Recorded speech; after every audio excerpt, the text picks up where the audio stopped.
Okay, this is 4 points course division for chapter 4 because our periodic was up until 4.6. So questions 10 to 27 for chapter 4. Uh, I'll go through these fairly quickly because I don't think they're that hard. Um, we have electrolysis of molten lead bromide, PBr2. It's molten. Whatever, positive, negative, whatever, right? The half reaction takes place at the negative electrode.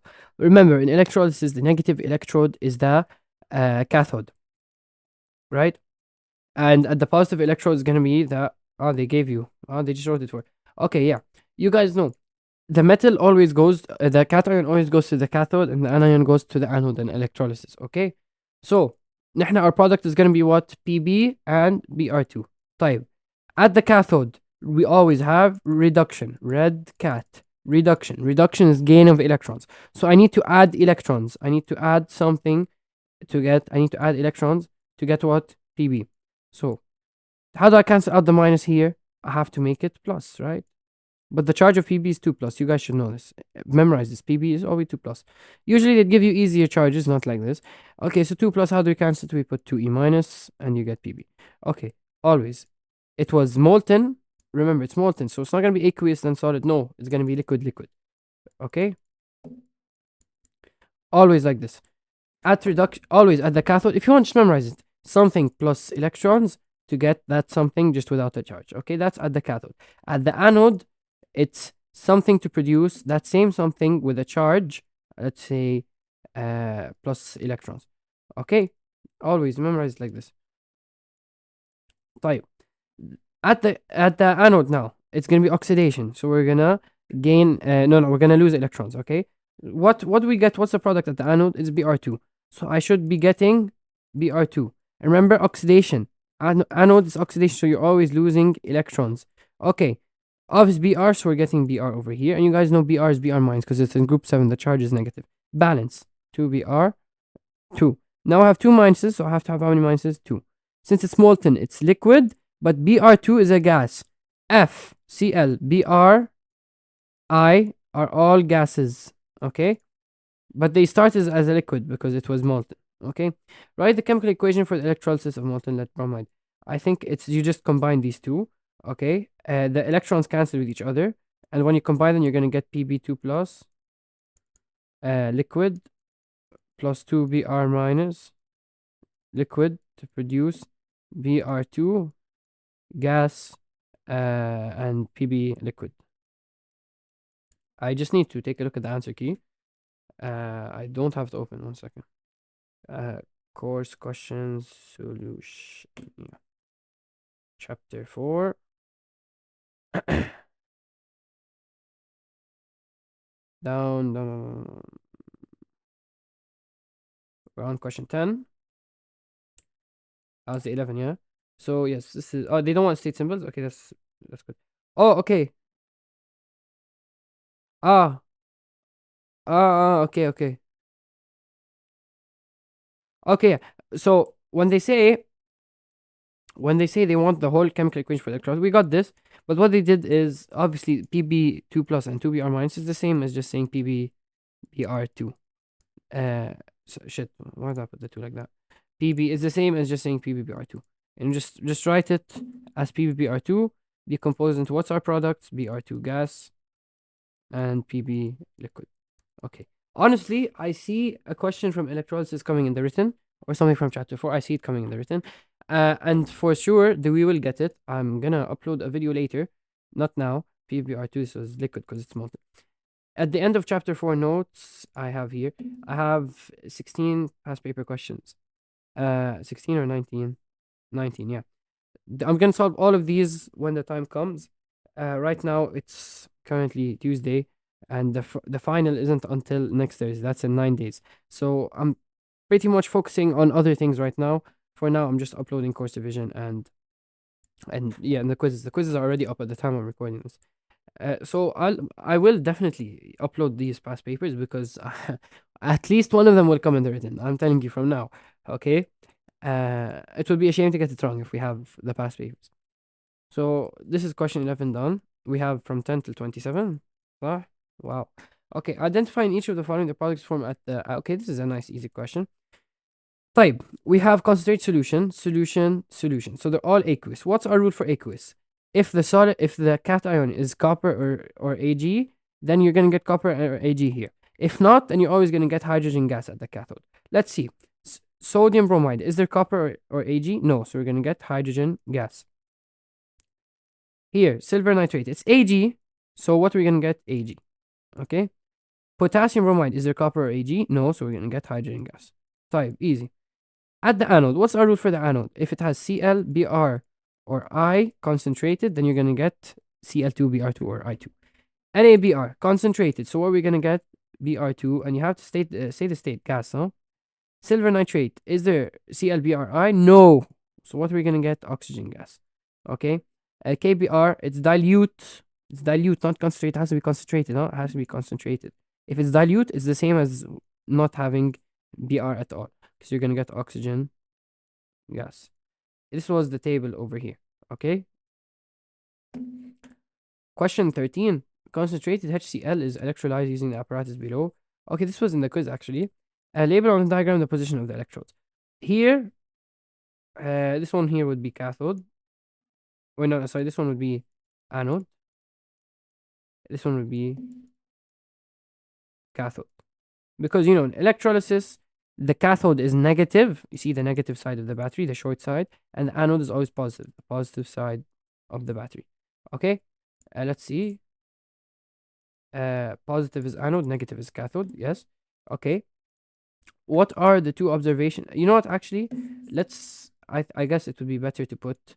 Let's put here. We'll put anode.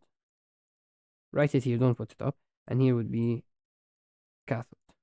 Okay, let's put it here because I remember this is how they did it in the quiz. It was in one of the questions here. Somewhere here. I think it was this one. Yeah, here they put it like this. See? Okay. What are the two observations when the circuit is switched on? Okay, here we have concentrated hydrochloric acid, HCl. Okay, let's see here. Concentrated hydrochloric acid, it's obviously aqueous solution, concentrated. Type, what happens when you electrolyze aqueous HCl? It's concentrated.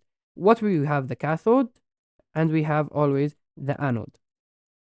Remember, at the cathode, for an aqueous hydrochloric acid, remember for aqueous solution, at the cathode, if it has C or Ag, you get C or Ag. But here, do we have C or Ag? No. So what we're going to get? We're going to get hydrogen gas. Now, I'm not getting hydrogen gas because I have H. No. Regardless, even if you don't have H, you're always going to get hydrogen gas if there's no C or Ag present. Anode. What's the case? Only if you have concentrated ClBrI. Do we have concentrated ClBrI? We have concentrated Cl. So what we're going to get? Cl2 gas. So these are what we're getting produced. So what are the two observations? We have hydrogen gas being produced. If anytime you have a gas produced, what observation do you see? Effervescence or bubbling. Some people can say bubbling. Okay. What else do you see? Cl2. What about it? What's unique about it? Hydrogen gas is colorless, so you can never know what it is. But Cl2, what's unique about it is it's a yellow green gas produced. Okay. These two you must memorize. This question is nice. I like this question. It's either gonna come computer or written. Really. Okay. So any two from bubbling. Green gas evolves. Level of liquid falls. Bulb lights up. Level of liquid falls. Why would it fall? Here. Yes. Obviously, the liquid will go down because, guys, it's being converted to what? It's converted into gases. So these liquid will start to change into gas. So obviously, the level of the liquid would fall, and the bulb will light up. Why? Because now we turned it on. You close the switch. What's gonna happen? Obviously, this bulb here is gonna turn on, guys. Makes sense, right? That's physics more. Give the name of the product at the positive electrode. At the positive electrode, what's the positive electrode? It's the anode. What am I getting at the anode? I'm getting Cl2 gas, right? So chlorine gas. Chlorine. Okay, and we'll give a test to identify the product form at the positive electrode. So yeah, the positive electrode is a chlorine gas. How do you identify chlorine gas? You know it bleaches litmus paper. Okay, bleaches litmus paper. Which of the following produces H2 and O2 during electrolysis? H2 and O2. Let's see. H2 is if there's no Cu or Ag. O2 is if there's no concentrated ClBr or I. صح? Minus. This is 2 plus. It's Ag plus. I'm not writing the charge just so you guys, to help you understand a bit. Concentrated, okay. Do we have Cu or Ag? No. But do we have concentrated I? Yes, we do. So we can choose this. It's going to get me I as a product. I want O2 as a product. Concentrated Cu. We have Cu, so we don't want that. Molten, NaOH. Molten will always give you the products as the cation as a solid, as a cation as a liquid, and the anion as a liquid. It will always just give you what you have. It never gives you H2 and O2, okay? Dilute CuSO4. Do you have copper? Yes, so we don't want it. K2SO4. Let's see. K2, since there's no C or Ag, I'm going to get hydrogen gas. SO4, since there's no concentrated ClBrI, I'm going to get oxygen gas. So this will be correct. If they put for you a choice, and I said this in the quiz as well, because it's the same question in the quiz. If they gave you dilute Ki مثلا, dilute, is there Cu or Ag? No, so I'm going to get hydrogen gas. Is there concentrated I? No, so I'm going to get oxygen gas. So even though there's I, but it's dilute, it will still give you oxygen. Remember, they try and trick you. It has to be concentrated, okay? It has to be. An iron spoon is to be plated with copper metal, right? The two have reactions occurring at each electrode. You want to plate the spoon with copper metal. Forget iron. And then just think about spoon. They put iron just so they trick you. Some people write iron instead of copper, okay? The spoon you want to plate with copper metal. Always the thing being plated should be placed where? At the cathode. Or in this case, the cathode is the negative side, okay? Because cathode is always negative electrolysis. Copper metal, the thing you're using to plate is always at the anode, because the anode loses its size, okay? Anode is always positively charged. What are the two half reactions occurring? Okay, and you don't need to write this, but you can say cathode, whatever, anode, whatever. Okay, without even knowing which one's the cathode, which one's the anode, enter you're working with copper. Cathode, anode. I'm gonna write them like this. Okay, without even knowing which one's which. We're working with copper. You guys know that always at the cathode, it's what? Reduction, right? What's reduction? Reduction is the gain of electrons. So I'm gonna add electrons. Okay, obviously we're working with Cu, right? We're working with Cu. Since you're gaining an electron, we need to balance it out with a plus. And since it's 2 plus, Cu is always 2 plus, huh? So you need to put 2 electrons and you get solid. Okay? طيب. Anode is always oxidation. Oxidation is loss of electrons. So working with Cu, since we're losing electrons, we put it at the end. Okay? Now, to balance out this minus, what do I put here? 2 plus. It's 2, so what do I put? 2. Right? Solid. Okay. Very easy, guys. I think at this point, everybody knows how to write a reduction and oxidation reaction. Okay? So this would just be the answer. Let's see here. Cu2 plus. I forgot to put states. Of course, the positive, the one with charge is aqueous, and the one and the solid. I forgot to put aqueous here, and also here aqueous. Okay. Okay. Which of the following apparatus can be used to electroplate an iron nail with nickel? Okay. Always to plate the iron nail with nickel. You want to plate the nail. So what's it gonna be? It's gonna be at the cathode. Okay. So what's the cathode? It's the positive side. Okay. No, as the negative. Why am I not positive? Negative side. Okay. You want to plate it with nickel. So the thing you're using to plate will always be at the anode, which is what side? The positive side. Okay. Let's see.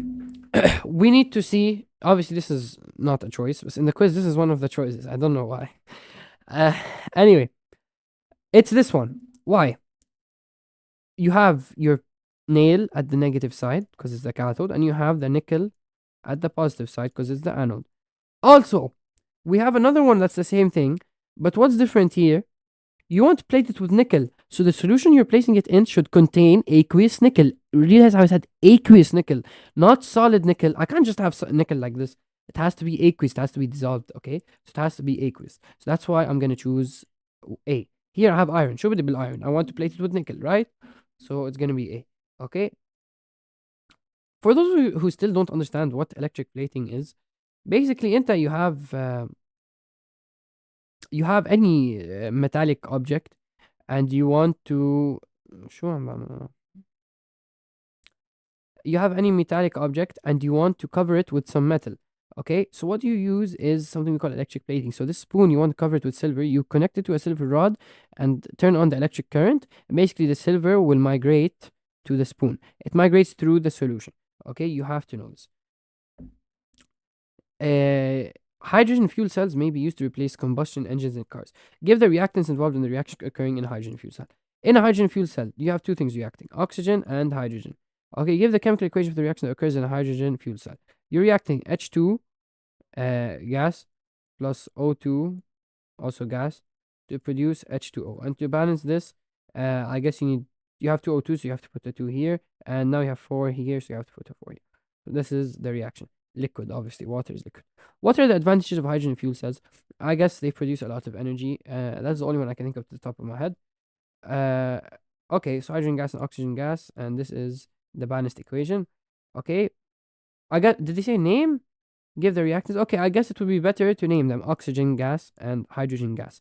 Okay, I should put gas. You shouldn't lose the mark if you just put O2H2. Oxygen gas, hydrogen gas. This is the equation we put. What are the advantages? One product is formed, no CO2 emission. There is many advantages. Okay, these are all the advantages. No emission of carbon dioxide. Yeah, this is a good. Hydrogen fuel cells are good sources of energy because obviously they provide renewable energy. Okay, because they only use solar energy and wind energy to produce it. Okay, it's renewable energy. It doesn't release carbon dioxide, so it's no pollution and lower flammability. Okay, these are the three easy ones you can think of. Okay, it's renewable. It uses renewable energy and it doesn't release carbon dioxide at all. Okay, it only releases water. The disadvantage would become it might become non-renewable if to manufacture it they use nuclear or fossil fuel derived energy. It might be non-renewable. Requires special tanks for storage. Requires increasing number of stations for cars to fill up. Cars need to have their engines redesigned. It's much more expensive. This would be an easy one, much more expensive. But usually nowadays they're putting in the questions, give one disadvantage give one disadvantage that is not cost related. So you'd have to think of something else. And usually they'd ask for advantages. I guess the advantages are they're easier to ask for in this case. You could say it's renewable energy, but the easiest one, you should know, only one product formed and it doesn't release carbon dioxide. Okay? These are the easiest thing. It should be the first thing. Whenever it comes to energy, the only reason we might prefer some certain forms of energy over the other is that they're renewable. Right? It doesn't like create pollution. I'm yapping too much, wallah. But I'm trying to make a point. Fill the table with the correct products formed in aqueous copper sulfate solutions electrolyzed using graphite and or copper electrodes. So here, the key part of this question, عادي, electrolysis, we're used to this. But the only difference here is that in one of them we're using copper electrodes and in the other we're using a graphite electrode. Now, see here. Usually in electrolysis we use an inert electrode. That is either graphite, which is a carbon electrode, or we use platinum, okay, because these are inert. When you decide to switch the electrode into a metal, Sa'ata, what are you doing now when it becomes a metal? You're doing electroplating, right?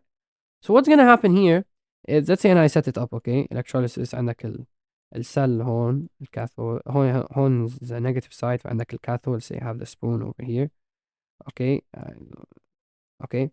And here I have my electrode, the copper electrode. What's going to happen is the copper is going to be plated and deposited on the spoon. So what's going to happen here when I'm electrolyzing copper sulfate, okay, and I'm using a copper electrode? They swapped it. They try and trick you. They put anode first, then cathode first. I'm going to solve cathode first. You guys know that when you're doing electroplating at the cathode, what happens? You're going to gain, in this case, the metal, copper, as a solid. Remember when we had electroplating over here? At the cathode, we would gain Ag solid, right? It would gain weight. And at the anode, it would gain what?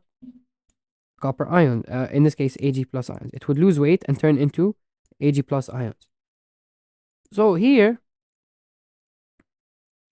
I'll get Cu solid, and here I'll get Cu2 plus aqueous.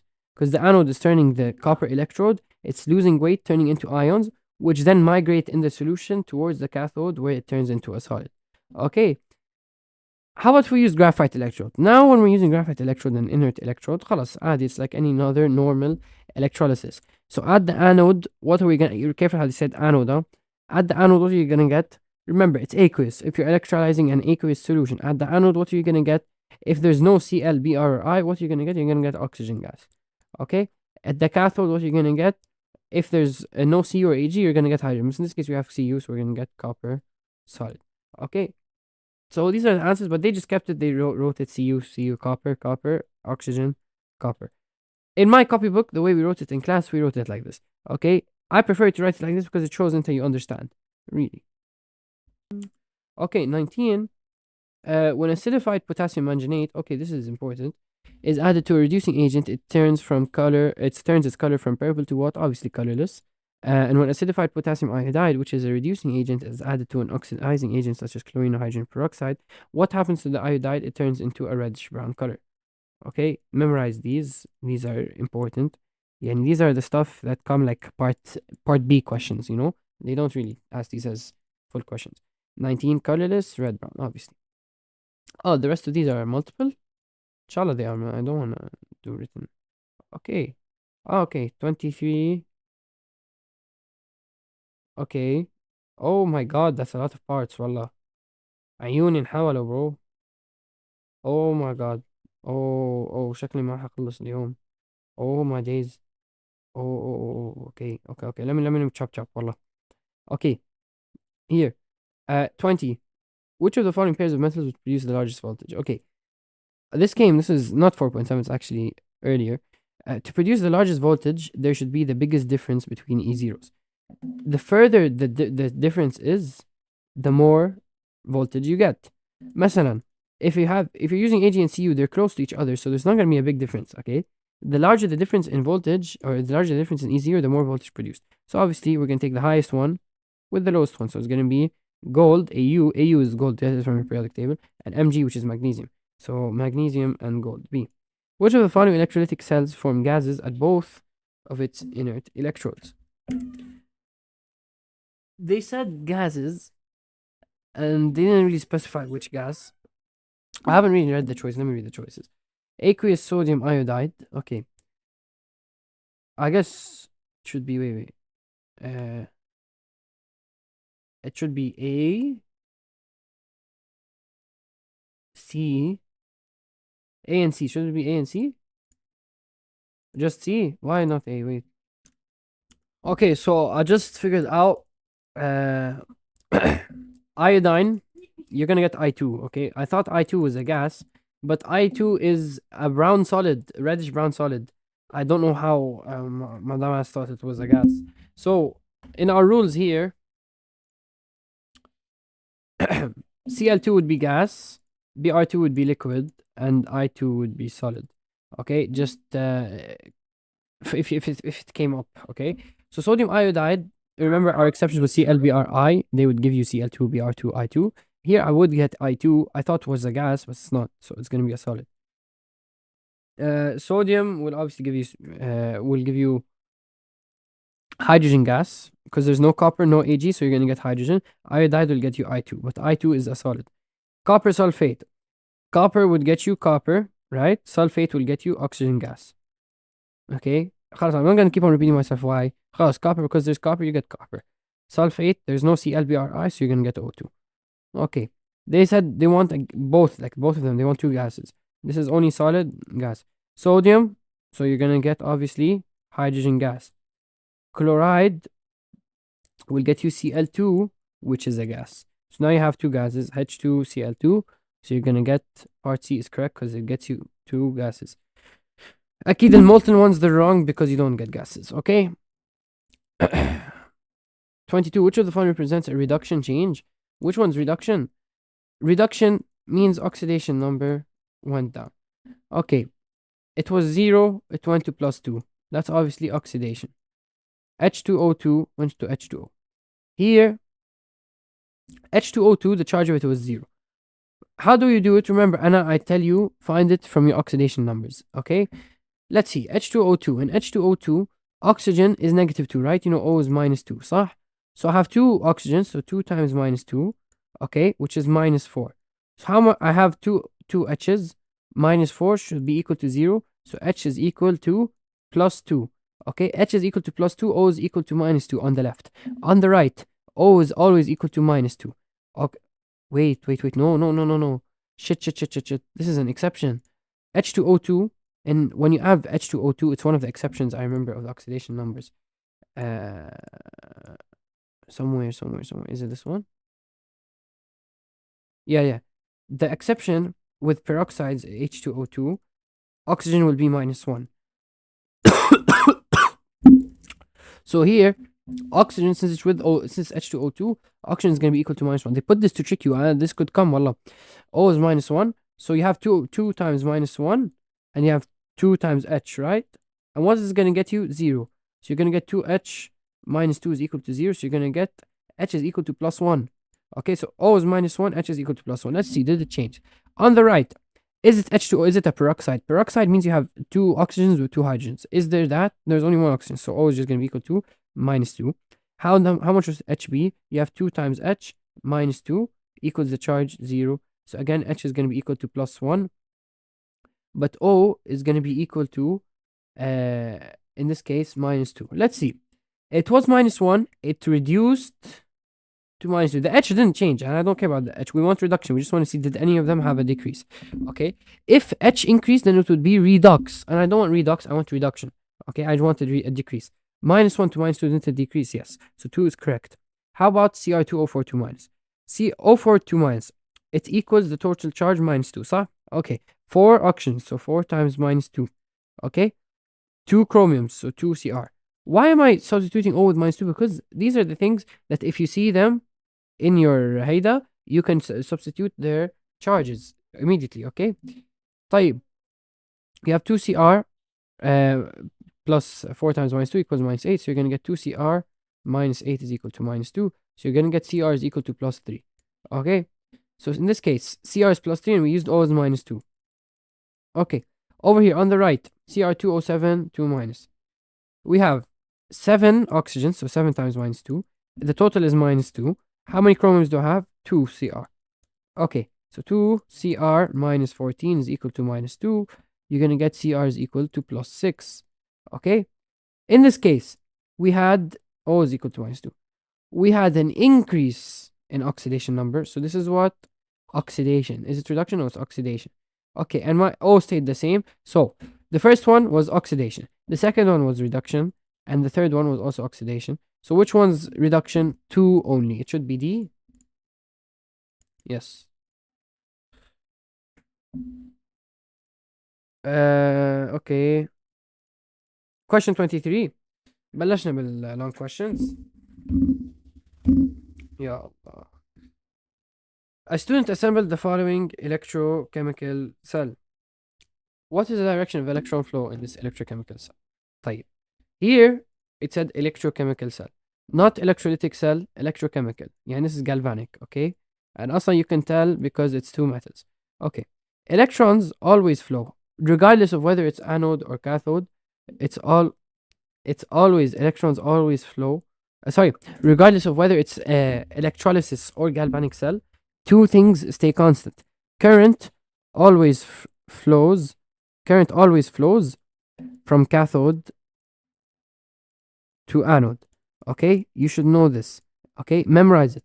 Electrons always flow from anode to cathode. Okay, even in electrolysis, when you switch them, these are true for all cells. What's the direction of electron flow? Anode to cathode. Which one's my anode here? Zinc is more reactive. Canalica meets all zebras first.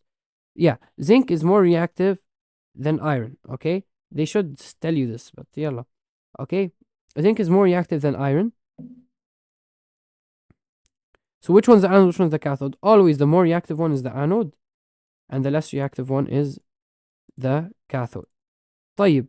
So which one? Where's going to be the direction of electrons? Anode to cathode. So from zinc to Fe. Okay, zinc to Fe. The student replaced the iron electrode with a silver electrode. The voltmeter reading changed. Describe the change and explain why this change occurred. So instead of Fe, they used Ag. Obviously, we're going to get a different reading on the voltmeter. Why? Because, look here. If you go back to Canalica meets all zebras first, no person who could argue. Okay.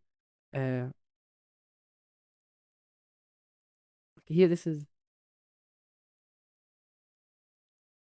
Yeah, nickel. So instead, this is Canalica meets all zebras first, no person here could argue. Okay. They replaced Fe with Ag. So they replaced it with a less reactive metal. نحن remember we're starting with zinc. Okay, zinc and silver, zinc and iron. Which one has a greater difference? Zinc and silver. So obviously, when you change it to silver, when you change it to silver Ag, when you change it to Ag, there's going to be a bigger difference in E0. So what's going to happen? So what's going to happen if there's a greater difference in E0? There's going to be a larger reading on the voltmeter. Okay. Describe and explain why this change occurred. So describe Ag is less reactive. I'm not even gonna. I just want to put up the answer key. Okay. Ag is less reactive. Okay. From Zn to Fe. The voltmeter gave a high reading since Ag is less reactive than Fe. That's it. They said slash. So, or you could say the difference in reactivity between Mg and Ag. Mg, they meant Zn. Zn and Ag is higher than Zn and Fe. Okay, so I'm telling you, Ag is less reactive. The voltmeter reading became larger because shit, because Ag is less reactive than Fe. Okay, when the student replaced the zinc electrode with a copper electrode, the voltmeter gave a negative reading. Explain why. Okay, look here. Okay. Here, they're saying now they replace the zinc with copper. Inside part B. Forget about II. Okay, zinc with copper. They changed zinc with copper. You have now copper and Fe. It became negative. Why did it become negative? Okay, it became negative because now copper is less reactive than Fe. They didn't change the polarity of the voltmeter. They just replaced zinc with copper. So what's gonna happen? It's gonna become negative, right? Remember, Canalica meets all zebras for no person you could argue. Okay, Fe is more reactive than copper, but they kept Fe at the direction. They kept the Fe at the location of the. They kept Fe at the location of the anode, and they kept Fe at the location of the cathode, and they just put Cu at the location of the anode. If you do that, you know that the anode should be more reactive than the cathode. But if you put Cu at the location of the cathode of the anode, and Fe at the location of the cathode, then you can get a negative reading because iron is more reactive than copper. It should be swapped. It should be swapped. It should be iron at the location of the anode, and copper at the location of the cathode. In simple terms, okay? In simple terms, anytime you get a negative reading is because the polarity is swapped. Okay, explain why. I want to see the solution. What did they say? Uh, where is he? Cu, yeah, you just say Cu is less reactive than Fe. Okay, that's it. Yeah, I wrapped, but you just say Cu is less reactive than Fe, so the voltmeter polarity should be switched. You should change the direction of the voltmeter. Okay, so Cu is less reactive than Fe. A student conducts again, why would that give you a negative reading? Because since Cu is less reactive than Fe, you should swap the sides of them. You should put Cu at the cathode and Fe at the anode. Okay? A student conducts electrolysis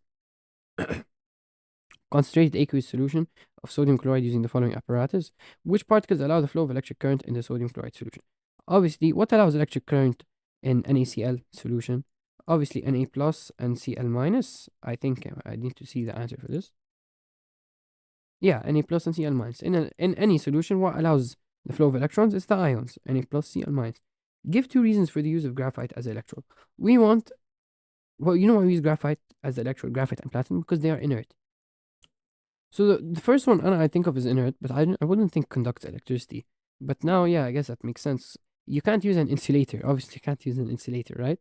So you would use something that conducts electricity. And graphite, because it's inert, and we want to conduct electricity, okay? What is the gas produced at the anode? Over here, we have NaCl. Okay, you're electrolyzing this. NaCl, when you electrolyze, since it's aqueous and it's concentrated, at the cathode, we're gonna get what? We're gonna get hydrogen gas because there's no copper or Ag. And at the anode, we're gonna get concentrate Cl, so you're gonna get Cl2 gas. Okay, so at the anode, we're gonna get Cl2 glass chlorine gas. Right, the ionic half reaction at the anode. At the anode, we got Cl2 gas, right? At the anode, it's always oxidation. Oxidation is loss of electrons. Okay, we're working with Cl. So we're gonna get Cl and we're losing electrons. Okay, so let's balance it. You always get Cl2 gas. It has to be Cl2. So to balance it, I have to put a 2 here. Okay? طيب, where do I put the charge? If there's E here, I have to put the charge here, right? And to balance out the two minuses, I have to put a 2 here. Okay? Always the minuses on opposite directions. Okay? But plus and minus on the same direction. Okay? A blue litmus paper is dipped in the remaining solution after electrolysis is over. Does the blue litmus paper change color?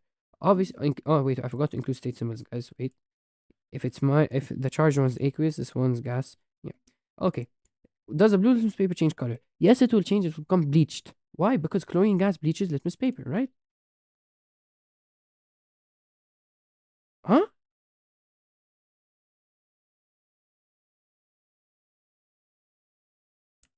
Okay. So I get it now.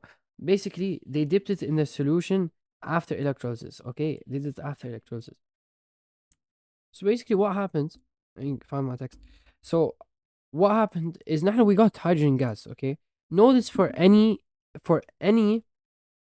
electrolysis of aqueous solution. The reason, by the way, hydrogen gas is produced in any aqueous solution, you have NaCl, which is Na plus Cl minus, and you also have what the fuck, and you also have H plus and OH minus. Every solution contains these two. Okay. انت هلا when you produced H2 gas خلص we got rid of this. We got rid of the H plus.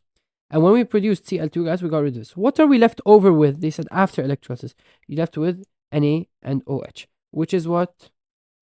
A base. So if it's a blue litmus paper, is it gonna change? No, it's gonna stay. Okay, so no sodium hydroxide is formed, so the solution is basic, so it's gonna stay blue.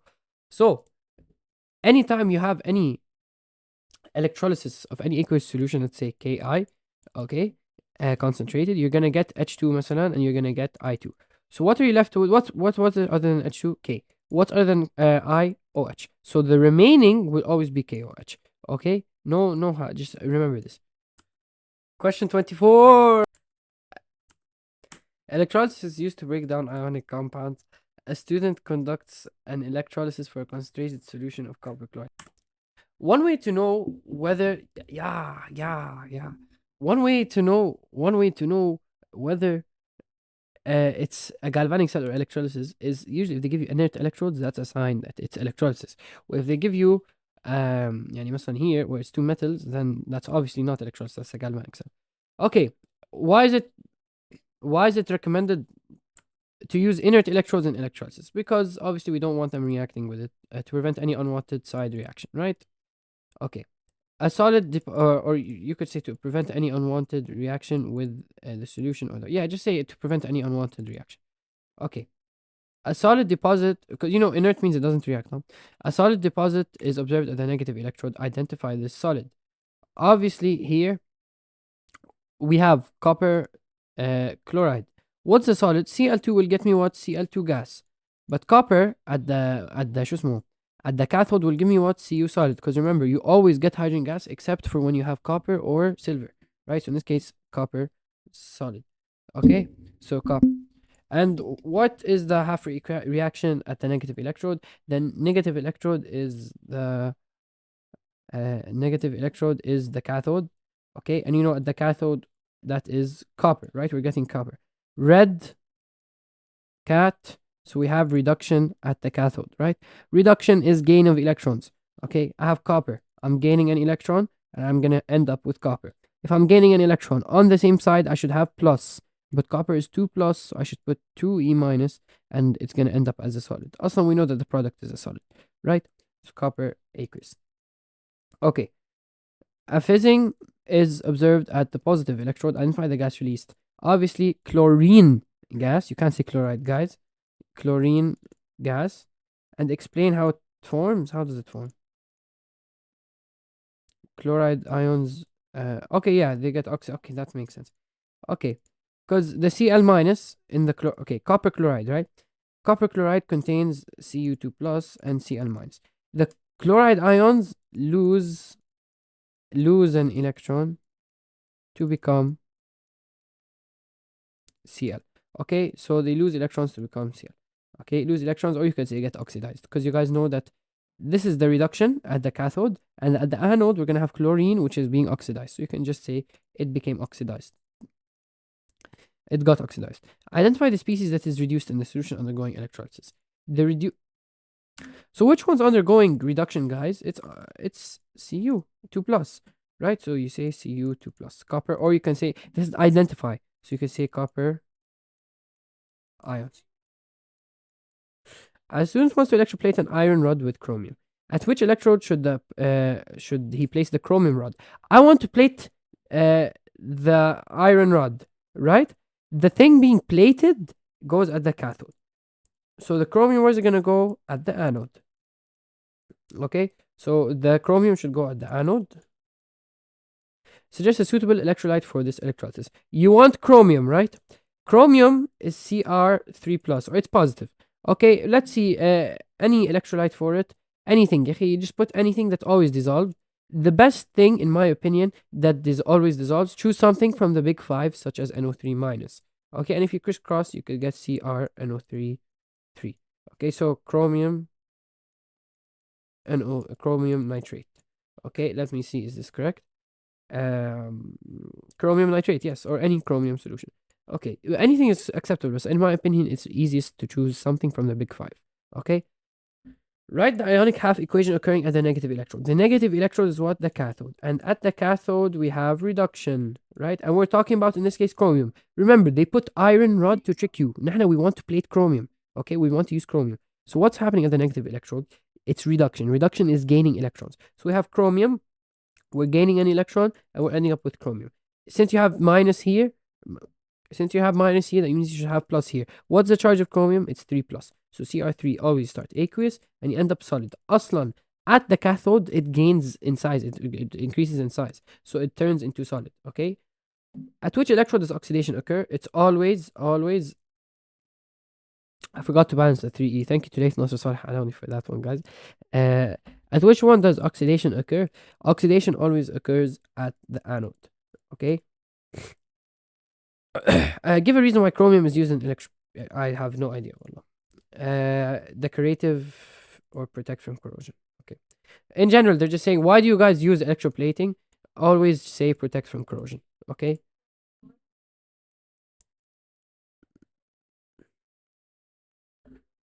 Okay, question 25. A student conducts electrolysis on a dilute solution of sodium chloride using the apparatus below. Gas, okay. So you're electrolyzing a dilute sodium chloride solution. Gas X makes a pop sound when tested when a light splint. Obvious, all the time, without even looking at the question. Pop sound, يخي hydrogen gas. Okay. Suggest a test for oxygen gas. Include the result as well. To test for oxygen gas, bring it close to a light splint and it will relight a splint. It relight a glowing splint. Okay. So it approach a glowing splint and what will happen? It will always relight. Suggest a material to be used as an electrode and give one reason why it is suitable. The best ones for electrolysis as electrodes, you could say platinum. And why is because it's inert. It's inert. Okay, so graphite, platinum, or carbon because it is inert. Okay. Question 26.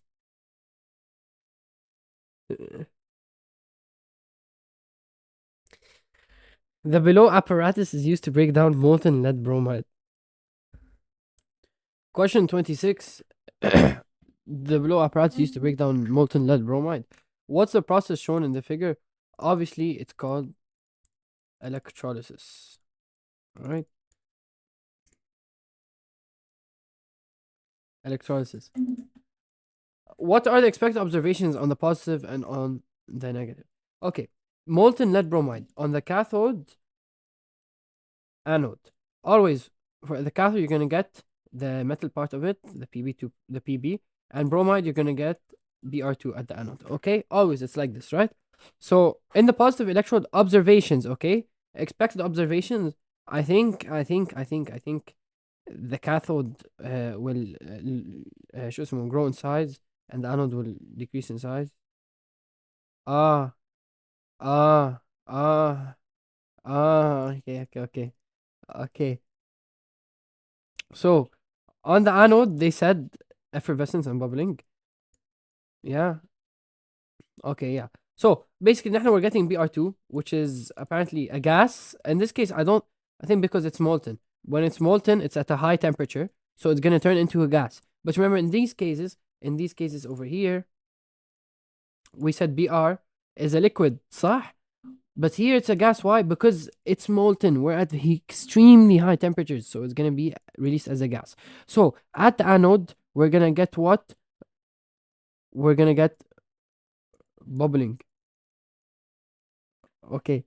And on the cathode, we're gonna get what? Pb, which is silvery substance. Because lead looks like a silvery substance. Okay. So silvery substance. Okay. A Bunsen burner is used to melt solid lead bromide. How can the student adjust the Bunsen burner to give the hottest flame? In the solution key, they said open air hole. This is stuff you can just memorize. If you want to make, if you want to make a hotter flame with a Bunsen burner, you just open an air hole. Okay. Why is it recommended to use graphite electrodes in the above apparatus? Again, they're asking the same questions over and over again. Graphite electrodes, you use them because they are inert, right? Yeah, they are inert. They should be inert. Okay. When replacing molten lead bromide with an aqueous solution of lead bromide, in above apparatus, hydrogen gas is produced at the negative electrode and bromine gas is produced at the positive electrode. Suggest a test for hydrogen gas and include the observation. You approach it with a splint and it's gonna make a squeaky pop sound, right? Approach with a lighted splint and you're gonna get a pop sound. How can you identify bromine gas? I'm pretty sure it's liquid or something. Yeah. Yeah, it's brown. Yeah, brown bubbles, guys. Uh, Okay, always if you want bromide gas, it's always brown bubbles. Okay. Lead bromide is classified as a hazardous chemical. So just a safety precaution when just wear gloves, bro. Okay. Uh, 27. A student conducted two redox titration experiments to investigate the reaction between aqueous solution of potassium manganate and two aqueous solutions of iron sulfate, solution R and solution T. So experiment one, a 50 centimeter cube burette was filled with potassium manganate to the 00 mark. 25 centimeter cube of solution R were measured using a pipette and poured into a conical flask. Okay, la. Potassium manganate was added while shaking until a pale pink color appears. The burette showed the following measurement. Record the final burette reading. Okay, we always do uh, the final burette, you can easily record it. Obviously, here, uh, this is 16.5. And over here, how much is going to be? 16.6, right? Because it's increasing as you go down. Okay, so the final one is 16.6. How much was used? It's always last minus first. Okay, our last reading was 16.6. Our first reading was 0. So it should just be 16.6 as well. Okay, there you go. Okay. The initial of, okay, experiment 2, 25 centimeter cube solution T was measured using a measuring cylinder, and experiment 1 was repeated, but this time the burette was not filled to the 00 mark, and these are the initial and final readings. The initial reading over here, this is 10.5, it's before 10.5, so it's 10.4, right? Okay, here this is 38.5, here this is 38.6, right? Okay. Record the final reading, 38.6. And how much is the volume used? It's final minus initial, 38.6 minus 10.4, which is 28.2. Okay, which solution is more concentrated, solution R or solution T, and explain. So here we're using solution R, solution T, and we're adding potassium manganate to see when it changes color. For the first one, we only needed 16 centimeter cube. For the second one, we found here, how much was it? It was 28.2. So we need 16 for T, so we need 16 for R, and for T, we need 28. Okay, since T needed 28 centimeter cube of potassium manganate to change color, that means obviously T is more concentrated. So you're going to say that T is more concentrated since you need a larger volume of potassium manganate to reach the endpoint, okay, or to change color. If in experiment 2, the student used 50 centimeter cube of solution T instead of 25 centimeter cube, calculate the volume of potassium manganate needed to reach the endpoint. I guess you should just multiply by 2. Yeah, just multiply by 2, صح? Double it. Since you doubled, it was 50 instead of 25. 25 times 2. So you do, how much we got? 28.2, so you multiply it by 2 as well. You get 56.4. What issue will the student face when titrating 50 centimeter cube of solution T? Here's the thing. When you titrate 50 centimeter cube, the burette cannot carry 50 centimeter cube. It's not enough, okay? So it's not enough. Okay, burette is not enough. Okay? Another student conducted the same experiments using a measuring cylinder. to measure 25 centimeter cube of RNT instead of our pipette. So they use measuring cylinder instead of pipette. How do the results differ? It should be less accurate, right? It consumes less time, while pipette is more accurate. Yeah, so it will be less accurate, consumes less time. Pipette is more accurate. Pipette is more minuscule readings. It's smaller portions of the pipette. Okay, so that's why pipette will be more accurate, and measuring cylinder, it's like a wide range. So adi, it's like less time. Okay, it's easier to titrate it, but pipette is more accurate, so it's gonna take more time. So you say measuring cylinder takes less time, pipette is more accurate. Okay, just say pipette is more accurate, adi. Okay, how can the student reach more reliable results in this experiment? I guess just repeat the experiment. Yeah, repeat it. Anytime you have an experiment and you want more reliable results, you just repeat the experiment more than one time so you can get more than one result, right? So repeat the titrations, repeat measurements. Okay. Indicators are used in most titrations to determine when the endpoint is reached. Why was no indicator used in this titration? Here's the thing. We have potassium manganate. Potassium manganate itself changes color, okay? Because the solution already changes color at the endpoint. It already changes color. We're done, chapter 4. Thank you so much for watching. Good luck in your final.